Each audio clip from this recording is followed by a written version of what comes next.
Welcome to the Momentum Lifestyle Podcast, where we interview an inspiring, educational and entertaining guest to help you build confidence, find balance and live a life of impact. We'd like to thank our sponsor today, Be Spunky. Now, Blake, Janelle and myself have been using their Reboot product for well over 6 months now, and it has been life-changing. I found myself recovering faster, having way more energy throughout the day, and honestly feeling just more jacked up as a man. And this is because Reboot is clinically formulated to support healthy male hormone levels, providing stress relief, improved strength and stamina, enhanced drive, and overall well-being. Be Spunky Reboot contains a proprietary blend of 10 natural and organic herbs and active ingredients that are renowned for helping men to enhance physical and cognitive performance, improve stamina, energy, and endurance, optimize testosterone levels, support healthy reproductive function, support cardiovascular function, relieve stress, mild anxiety, irritability, relieve tiredness, fatigue, support healthy sleep patterns, and support healthy body weight. So as you can see, it is a must-have product for all men. So head to their website, bespunky.com.au, that's bespunki.com.au, and use the code MOMENTUM to receive 10% off all Be Spunky products. Darren Burgess, welcome to the podcast. Cheers, Blake. Happy to be on it, mate. Mate, very excited about talking all things football. It's great for it to be back. It's a long 6 months in between sessions and a good 6 months for me as a Demon supporter, which we'll touch on soon. But for those that don't know your story or your history, can you give a little bit of background as to where you've come from and where you're at now? Geez, I've been at a few clubs now, mate, but in the AFL, started my career with the Sydney Swans back in 1997, so a long time ago. Had a few years there in a few different roles, and then in AFL went to Port Adelaide end of 2004 to end of 2007, and then Port Adelaide again end of 2012 to midway through 2017. The D's from the end of 19 through till 6 months ago, when you were probably, I'm not sure how much you remember of that game, but till after that. And then now I'm with the Crows, and we're one game in to the season, all in pretty much, I guess you'd call it a high performance manager role, head fitness coach, whatever term you want to use. But in soccer, I've been involved with the Socceroos through their 2010 World Cup campaign into South Africa, and went over there as head of fitness and conditioning, and then went to Liverpool and had 2.5 seasons over there, and then 2 seasons at Arsenal, finishing in end of 19 as director of performance there. So a few different roles, mate. Plenty. You've been in the game a long time, mate. High performance manager. To be honest, I was surprised when I was listening to your actual podcast, and you're giving a breakdown of the role that it is. And I assume potentially over a 20 odd year period, it's changed a fair bit from the team that you might have had support you back from the Swans days to what you would have had in the Demons time. But what does that role look like, and what do you actually kind of oversee from a formal position? Yeah, I guess, and I'll just warn you that we're in the middle of the workday here, so people may come in and ask questions from time to time, but that's okay. So I guess the role is to oversee all aspects of performance. So depending on which club and which role you have, predominantly it's all aspects of the fitness, the nutrition, the rehabilitation, the medical treatment, all aspects of player preparation, travel, scheduling, those sorts of things. In some roles, I've overseen all the statisticians and performance analysis as well, and psychologists. So it's a broad role, it's one that has probably evolved or become a mainstay in AFL clubs over the last probably 15 years, maybe. And worldwide, it's becoming more and more prevalent. So it's all encompassing. I guess some people are less on the park now and more strategy and things like that. I like to be on the park. I think it sort of garners a bit of respect for the players when you're actually out there delivering and moving around with them and and putting up with the banter and the crappy jokes and those sorts of things. So I'll try and do that as long as I can. But there's also merit in not being out there and letting staff do that. So yeah, it's a great role. I really enjoy doing it, even when we lose by 1 point like we did yesterday.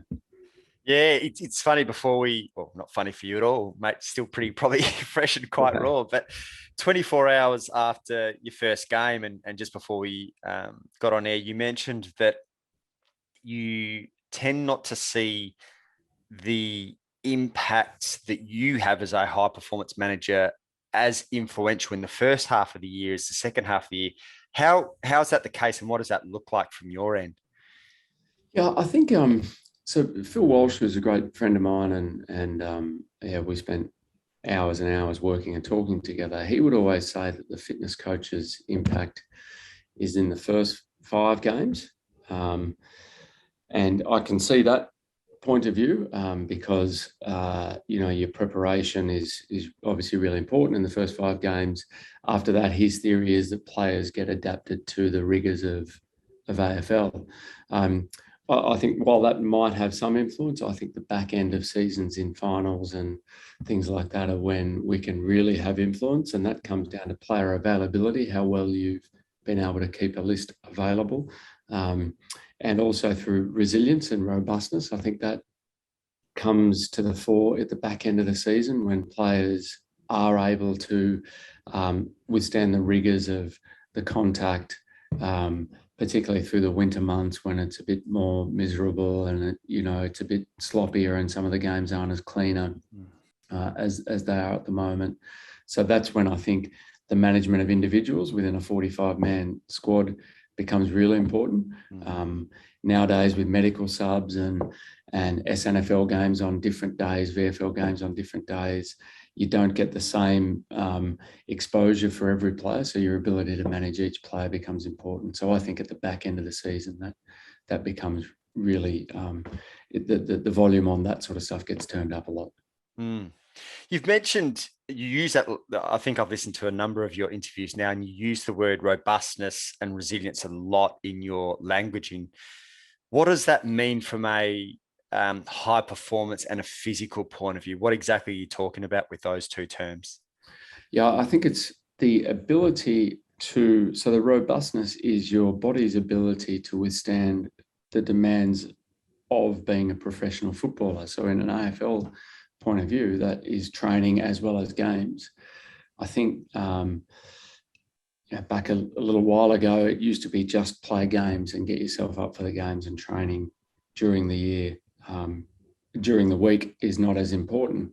I think differently. I think you need to train really well in order to build up that tolerance and that robustness and your body's ability to handle the demands of the game. So when I talk about robustness, and pre-season for me is developing that robustness in the players. The resilience comes in 2 parts, both mental and physical. There's the physical component, which is the robustness. And then there's the mental component in that you need to be mentally able to withstand the pressures, both external and internal, selection contract, poor performances, pressured shot at goals, those sorts of things become really important. And one, it's very hard to have one without the other. Most players will tell you if you don't complete a full pre-season, you go into the season with some doubts. And so then the body robustness is affecting the mental resilience. So whereas, if you've completed everything in pre-season, yep, I'm confident that I can handle whatever the game throws at me. What do you do to build the mental resilience? And I'm obviously, as a very keen Demons fan, I'm keen to break down everything from the kind of physical, mental, and even the kind of emotional changes in what I saw. And I'd be interested in what it looked like from the back end, maturity between, the space of 3 years in terms of their ability to stay on course and stay really level-headed last year when they got challenged at different points. But how do you, what are you doing from a cultural point of view to shift that? And even on game day, what are you potentially doing? And correct me if I'm wrong, I think it was you who was in charge of Stephen May's hamstring, and you languaged it a certain way for him not to kind of, whether it was a qualifying final, or sorry, the prelim. Yeah, it was the prelim. And Yeah. I remember him saying something in one of his interviews, and I'm sure he was referencing you. You got him to think about his hamstring in a certain way to, I guess, essentially not have too much doubt and have that impact. So what does that look like in terms of changing on a cultural level, and what might be some individual examples of the mental component? Yeah, I guess there's a few points to that question, but with the Ds in particular, and without giving the world away, because they're still well and truly in that window, and I absolutely love the club and the people involved. The players decided that themselves. So when I got to the club, they'd had the prelim, and then they'd had the next year where they finished second last. I think it was. You'd be able to tell me better than me, but it was a disappointing year. They decided themselves that enough was enough, and the inconsistency was becoming frustrating for them. So they determined that they wanted to work hard, and they said to me, "We really want to work hard and be challenged, and we'll accept anything that you throw at us." So they and the coaching staff deserve an incredible amount of credit. My job and our job as a performance and medical team is to not interfere with that and to complement that. So I often say to people, it's my job and our job to not mess it up for the players and coaches. They wanted that hard work, and we challenged them. And in that first year when we came ninth, I saw a lot of growth in those players. And I thought, yeah, we're on the right path. And I think Goody referenced a couple of games up there that we had to win in the hub towards the last part of the season that ultimately didn't get us into the finals. But the fact that we could beat GWS and Essendon in those last two games made us think, we've got a pretty good team here. And so then the players again decided that it was going to be really team focused. And that made our job as coaching and fitness staff and performance staff really easy, because we could reference everything back to team. So they wouldn't be concerned in any way, shape or form with individual accolades. And I'm not saying that was that in the past, but they decided to put a really big focus on. So once you do that as a group, it's amazing how much simpler the game becomes. And suddenly and I get fired up talking about it, because an Alex Neil-Bullen or a Charlie Spargo, just their roles in games are not to get 15 possessions and 4 goals. And you look at, and fans might look at the stats sheet and see Alex Neil-Bullen or Charlie Spargo getting 6 possessions. But what they've done off ball defensively has stopped the Western Bulldogs coming through the corridor or the Swans coming through the corridor. And so as soon as you start to buy into that, then it makes everyone's job a whole lot easier, because the pressure to change the game and win the game is not there for each player. So they decided that. And what we tried to do as a performance team is provide that environment. So, the Stephen May example, and this is not new. It sounds, and Maisie mentioned it straight after the game, which we didn't want him to. And so he sort of let the cat out of the bag, but he was so pumped to play, because he went through what he did, and what the doctors and physios did in that 2 weeks was outstanding. But I sat him down in the prelim, and just while the game's going on, because we were going to win, in the middle, towards the end of the third quarter, when we took him off, we knew the game was over. And I just said, "Mate, you will play the grand final." And he said, "Yeah, but I think I've done my hammy." And I said, "Yeah, you may have, but from what I've seen in soccer in years in the Premier League, 2 weeks, we'll rehab this just fine, mate. I promise you, you'll play. If you believe in it, you'll be playing here this time in 2 weeks. No problem at all." And he said, "Okay, I believe you." And so we went down that path of displaying to him and everybody else that if he hit every objective marker And what we didn't probably highlight is how serious the injury was. But what we know, and there's a lot of research around this, is that there are players throughout, certainly in my history, have played with grade 2, grade 3 hamstrings. Grade 2 probably, grade 3 is a bit tougher. Hamstring injuries, because there's a lot of muscles around that can help support the injured muscle. So if players will buy into that and you can demonstrate that, and we were able to do that. So it wasn't just me saying, you will play any hocus pocus. We tested him, he fully trained the Wednesday before. So we felt it was a risk, but a risk worth taking with such an important player in such an important game. But if it wasn't the grand final, he wouldn't have played. But in that 2 weeks' time, we all worked really hard to 2-week period. We all worked really hard to demonstrate to Steve that he was ready to play. You talk about the selflessness, and I know I heard a lot about Neil Bullen and Spargo, and Brayshaw was the one who also got a lot of attention for the work that he did off the ball. What does that look like during a pre-season? So there's buy-in from words in terms of what you want to stand for and represent as a fanatic, I could see the difference. And, obviously in-house, you'd have a lot more insight in the previous years, but as an outsider, and it was kind of well publicized from, commentators and everything, that they felt that there was a lack of unity in terms of a few players playing for themselves. But what does it look like on the inside from the moment that you decide that that one of your top values all of a sudden becomes selflessness and that resilience? What does it look like on a micro level? How did you see a difference in the way they train, the way they prepare, that the unity amongst the club? Yeah, I think if I'm working in the NFL, the NBA, not every team, of course, and in the Premier League, what the rewards are there are financial, fame. If the rewards are flipped a little bit, and in our sport, there are those rewards, of course, but they're not for everybody, and people sort of accept that. And if the rewards are highlighted, have a look at what Angus Brayshaw did off the ball here from the behind the goals vision.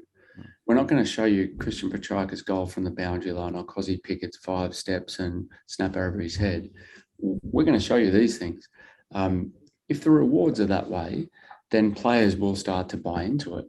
So in pre-season, our job was to prepare the players for the worst case scenario that they might have in the game. And that might be Alex Neil-Bullen having to run 2,500 of high-speed meters and touching the ball 4 times. So during the game, his body is saying, I've seen this, I've done this before, this is no problem. This is no problem. So the physical job was to prepare players for that scenario, and then the coaches and leadership people and all that sort of stuff, and importantly, the leading players' job was to value these selfless acts. And that can be tidying up a locker room, or it can be helping me put away cones or something like that, or it can be holding shape to stop a switch into the corridor. And so I think once you start to value all of those things internally, the results then follow. It doesn't follow straight away, but ultimately it will.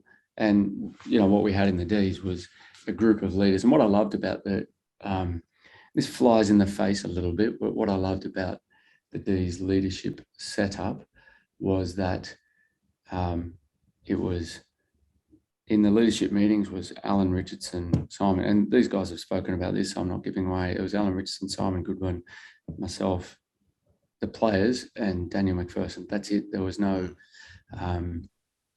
company that came in to help or anything like that. So it was really about on-field and off-field stuff, a really simple sort of balance, and the players drove that, and players deserve all the credit in the world for us. So the guys that you've grown up watching, and in terms of Gawn, Petrarca, May, Lever, Brayshaw, I reckon I've forgotten one person out of it, and Jack Viney. they were just incredible leaders, and as good as I've seen at any club. Have you read Legacy? Yeah. Yeah. What you said there, just the sweeping of the sheds bit, is a really kind of resonates in terms of what the All Blacks do, and just the humility to kind of clean up after yourself and not just get caught up in the carry on. I think some of that legacy stuff was embellished a little bit, having spent some time with the All Blacks and knowing what they do have, which very few people have, very few elite organisations that are as successful as those, is they have genuine humility and genuine purpose to leave the place and the organisation and the team in a better place than what they found it. And if that means self-sacrifice, then so be it. And a team that has won that often and that much, it's pretty rare to find that anywhere in the world. So, yeah, even though the sweep the sheds is a little bit embellished and everybody sort of goes with it, the genuine belief that we will do whatever we can to make this place better, not for me to get another deal, not for me to get 10 possessions and kick a goal, but to make this place better. So now, from a Melbourne Demons point of view, you've got Tom Sparrow, Jimmy Jordan, these people come up and say, this is how we do it. This is just how we do it. So the future of the club becomes in a really good place. And that's obviously, what we're trying to build here at the Crows, and what every club's trying to build, really. And time will tell whether the Demons are able to hold on to that. But if I was a betting person, I would say yes, because the people in there are really good quality. Obviously, on the scoreboard, there's a lot of differences between 2020 and 2021. But as you said, I think you started to feel the back end of 2020 with a couple of good wins at the end of the season, that it was starting to kind of stick. What does it look like culturally? I know when you did an interview on your podcast, there were two players, Bailey Fritsch and Max Gawn, who didn't miss a session. What's the difference, even if it's minute? Now, you obviously mentioned the buy-in in terms of the selflessness and that becoming, almost the priority from a values point of view. But what are the smaller things? And obviously I'm mindful of what you can give away and you can't, but what other smaller things did you notice, whether it's even people's energy or just the way they went about things, that really was the difference between, ninth in 2020 and first in 2021? Yeah, it's a good question, Blake. And if I speak generally, and you'll be able to join the dots, if I'm trying to think of examples, if you see your captain not missing a single session and valuing that, it's pretty hard for you to then say, my back's a bit tight. I'm just going to, I've had a fight with my boyfriend, girlfriend. I've, had a few drinks on the weekend. It's pretty hard to. Max Gawn went to a funeral at 10 a.m. one morning, and myself and Selwyn Griffiths met him at 6 a.m. at Casey so that he would do a session on the morning of that funeral in the preseason. That's extraordinary sort of leadership. So in general terms, what does it look like culturally? If you don't value every single session that you do and attempt to get better at every single session, then there'll be players and coaches that might listen to this, I have no idea, who say, yeah, but I've taken the foot off a little bit at different times and I still want a Norm Smith or whatever. And maybe that there are outliers like that and there are exceptions. But as a general rule, at every session, you can't expect to train at half-paced and then just turn it on when the game comes.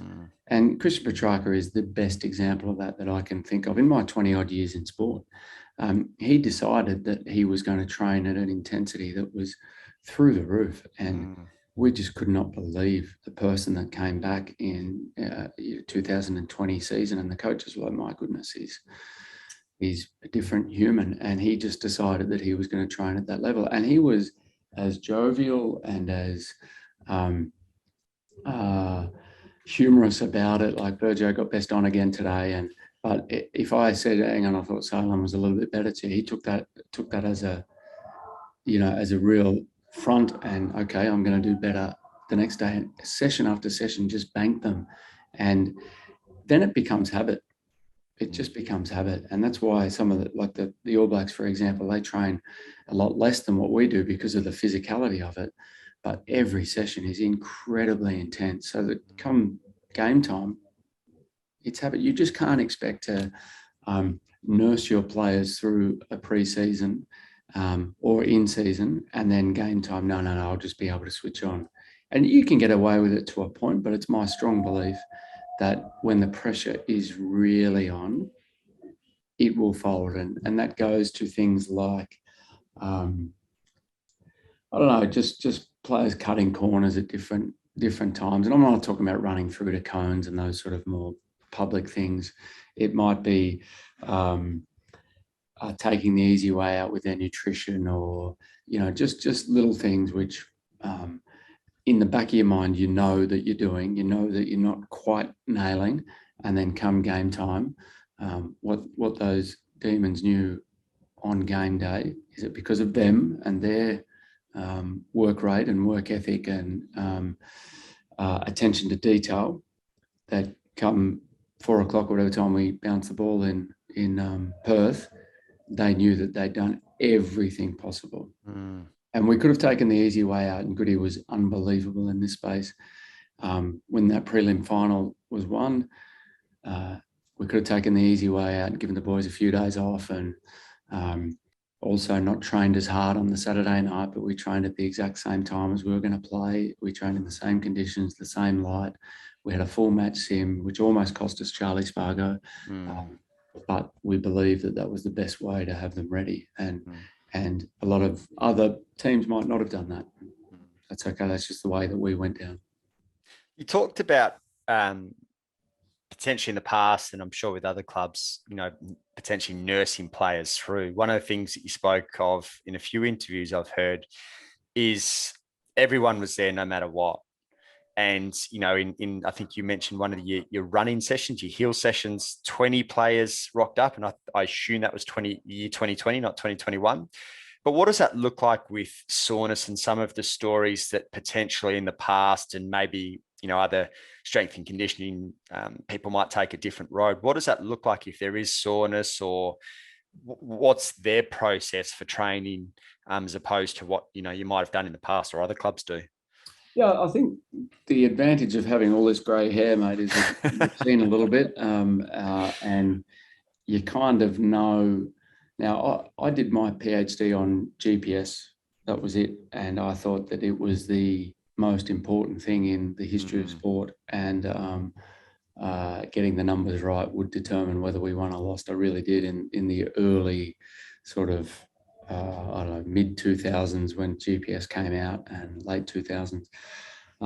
But now, I'm able to prioritise and see what hopefully is more of a holistic point of view on performance. So to answer your question, if there are 15 players presenting with soreness and we've had hard sessions on Monday, Wednesday, Friday, and we want to back it up with a hill session on the Saturday, you have to make an educated guess as to what is the benefit of the player realising that he or she can play through that little bit of soreness.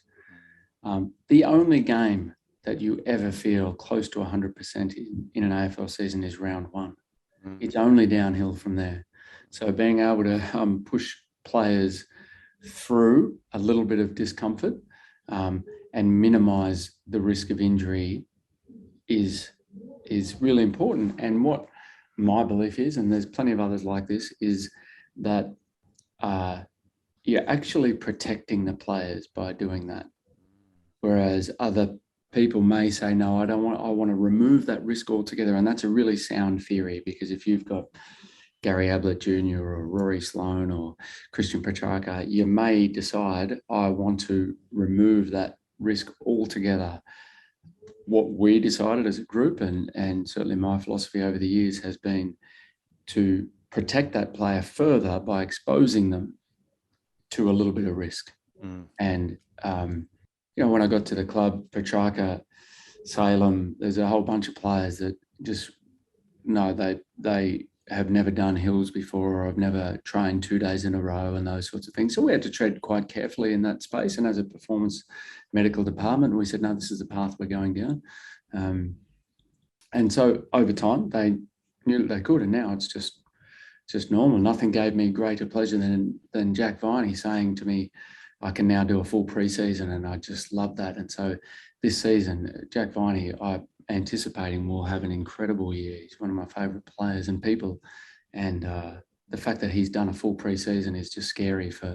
We'd sort of built him from 0 pre-season or very limited pre-season all the way up. So I think that offers protection rather than pulling people all together.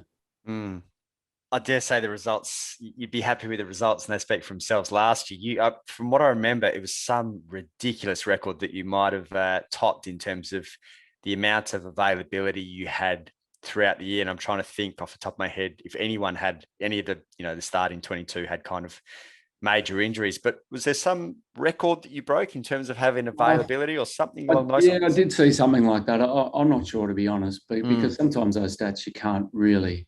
What gave us the most joy as a football club and a performance department and medical department was the fact that for the back half of the year, the finals period, we had a full list, and the week leading into the grand final, we actually had 45 players on the track do the full session. And yeah, we took a real that was a real good. He mentioned it after the training session and said, that we're in a really good space that you can have 45 players training, and you have luck with that. And we lost Nita and Adam Tomlinson and Marty Hall with full ACL. So that put a dent in their seasons and our seasons as a group. But we're able to rehab them through. And it really was, we made a few changes at the end of 2020, 2021. We just had a really a superb group of doctors, physios, nutrition, rehab, everything. It was a really fun group to be around. Helps when you're winning, of course. Yep. But everybody was singing from the same hymn sheet. It was just great. Yeah, that unity must help massively. Yes. You're probably in a kind of, I'm trying to think where the Crows finished last year. They're bottom 4? Yeah, I think maybe 15th to 16th. Yeah, so you're in a similar position to where you kind of came in with the Ds. Where does your head go? You're obviously round 1, so the preseason's done and dusted. But from October you come into now the back end of March. What do you come in with from a physical point of view, but also culturally, like expectation wise? What play sheet do you come into the Adelaide Crows with October 2021? Yeah, I think, there was a few, personal issues that led me to Adelaide and the Crows. But from a football point of view, this is the youngest list in the league. And was last year, and from speaking to the list manager, and we will be the youngest list for the next 2 seasons, probably this season and next season. So you have to shift your expectations, but B, you program a little bit, because the Ds last year, it had one really and many solid pre-seasons, but one pre-season with the structure that we had set up. And so you could then take them a bit further again. Whereas with a younger list, it's a little bit harder you can't just copy and paste 2 different, the Ds are well and truly in that window. So what do you change?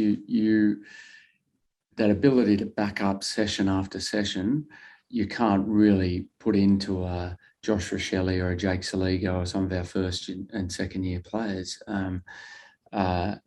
But you're trying to push the envelope, so it's not a 3 or 4 year physical robustness program. It's hopefully this time next year, I can sit and talk to you and say, no, they've done everything and more that we're able to do with other clubs. And to be fair, that this group is as good as any group I've worked with in their appetite for work, and what they're able to complete in pre-season was outstanding. So. And way beyond my expectations, to be honest. So they're in a really good space.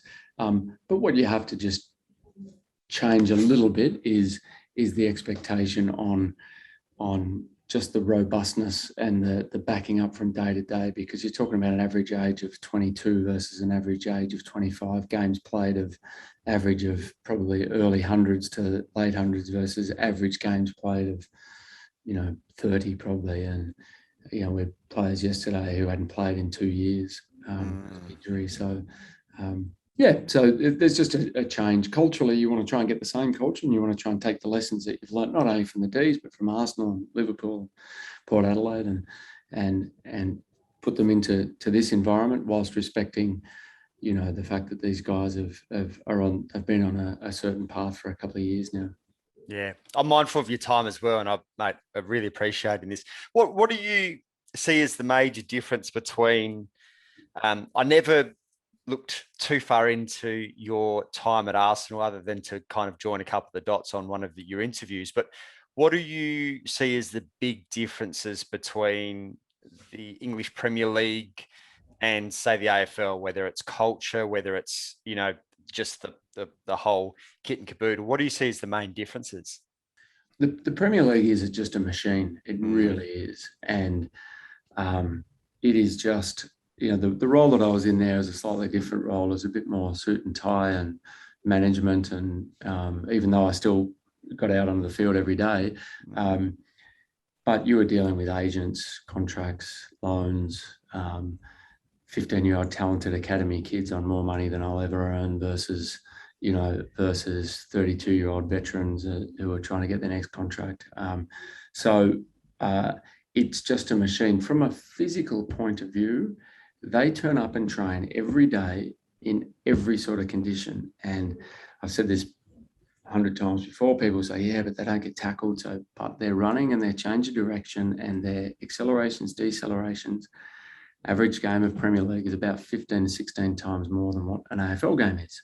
So put that into training, and they are backing up day after day. And what I took from it is that the body will adapt. These guys that I've been lucky enough to work with over there, who've never set foot in a gym, have got higher rate of force development, explosive, than any AFL player I've come close to working with, who've done 4 years at the RAS and 5 years at Carlton and Hawthorn, and worked with unbelievable strength coaches.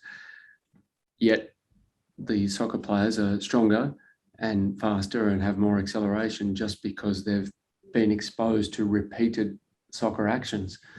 So what it taught me from a physical point of view is that there's more than one way to skin a cat. You don't have to squat to get fast or, that sort of thing. So from a cultural point of view, it's a bit more of a selfish, less team-oriented culture. From a physical point of view, the robustness that comes from training every day, snowing, cold, but that you're out there doing it, really is an impressive thing to witness. And that's essentially, correct me if I'm wrong, what you've one of the things you brought back into the AFL system, of that kind of physical resilience, ability to back up time and time again, despite maybe the AFL having, a period of time from a strength and conditioning point of view where, there was obviously so much talk about recovery, which is obviously such a big part, but now you're understanding just how significant the resilience piece is as well. Is that right? I think so. Yeah. That's certainly what I took from exposure to soccer and learning about other sports. We're not Tour de France cyclists or ultra marathon runners. We play football every Saturday, and we train hard once a week with 2 little sessions around it. So it's very different to a lot of athletes. So we tried to just push that along a little bit towards that resilience pathway. Because the more you train, the more coaches can work on things. That's my biggest selling point to Goody and Nixie and Ken Hinkley. And I want you to train more, because then you'll be able to. And it's not train more by running and lifting. It's training more by kicking and catching and marking and tackling and working on things that they want to work on. Yeah. And mate, final question, one that's kind of been playing on my mind this whole interview is really around Paul Roos and who carried who when it came to basketball. He's adamant that he carried you a lot. Is there any truth in this? Paul was a good hustler. He'd make his way up and down court really, really well. He never saw a shot he didn't like either. He was very much a black hole. If you passed it to him, you just headed back to defence because you knew that he'd jack it up. But no, we had some good times playing together. Monday nights at Alexandria, it was good fun. He's a very, very good player. Very good player. Goes right on the tennis court as well, I hear. So, quite talented. Frustrating humans that are talented as they do now. Mate, really appreciate you taking the time. I know you're busy and it's, kicked off with round one as well. And hopefully you're there on the final weekend of September, hopefully alongside the Demons. Yeah, no worries, mate. That'll be a great outcome for me. Beautiful. Thanks. Cheers. Thanks for tuning in this week. As always, if you enjoyed listening, please leave a review, give us a shout out across socials, or share with a friend so that we can continue to share these incredible conversations with more and more people.